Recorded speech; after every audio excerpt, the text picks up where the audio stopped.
Eris is a scattered disk object. Its highly elliptical orbit is the fingerprint of a violent past. The fingerprint of Neptune. According to models of solar system formation, the giant planets began much closer to the Sun than their current positions. Jupiter, Saturn, Uranus, Neptune, all packed into a tighter configuration. Over hundreds of millions of years, these interactions caused the giant planets to migrate. And as Neptune swept outward through the Kuiper Belt, its gravity was catastrophic. Objects that had been quietly orbiting were flung into new trajectories. Some were thrown into the inner solar system, some were thrown outward, and some, like Eris, were scattered into highly elliptical orbits. Eris was almost certainly a Kuiper Belt object originally. It formed closer in a more circular orbit. And then, billions of years ago, a close encounter with Neptune threw it into the path it follows today. Eris formed in the cold outer solar system. It has spent the vast majority of its existence far from any significant heat source. The chemistry on its surface preserves a record of conditions in the early solar system that no inner planet can offer. Earth has been geologically active for 4.5 billion years. Its surface has been recycled endlessly by plate tectonics.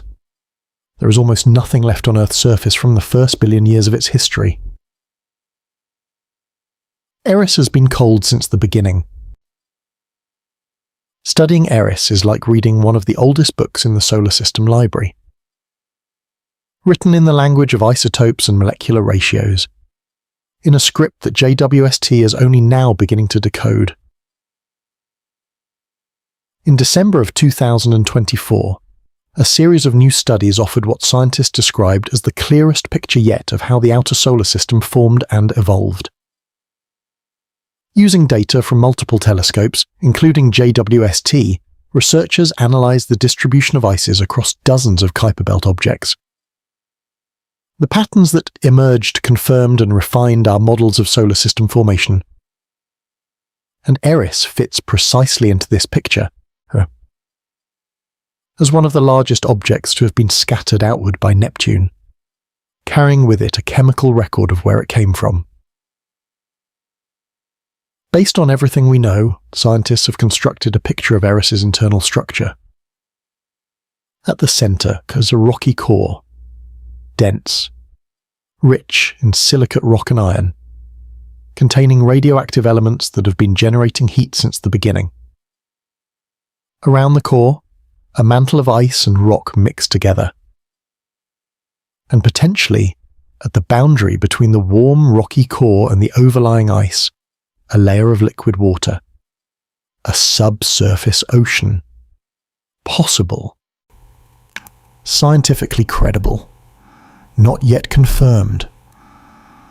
Above all of this, a deep ice shell. And on top of that, the brilliant white frost we see from Earth. The frozen atmosphere. The clean, bright surface that hides everything beneath it. In September of 2025, astronomers announced the discovery of a new trans-Neptunian object, 2017 of 201. Its orbit stretches to an extraordinary distance from the Sun, a journey of 25,000 years to complete one circuit. It may qualify as a dwarf planet in its own right. Objects with orbits like this are increasingly being seen as evidence that something massive lurks beyond. Something whose gravity is gently nudging these distant objects, shaping their orbits. But what that something is a story for the next chapter. Because beyond Eris, far beyond, there may be a world larger than anything we have yet found. A world that has never been seen, waiting to be found. Eris formed 4.5 billion years ago.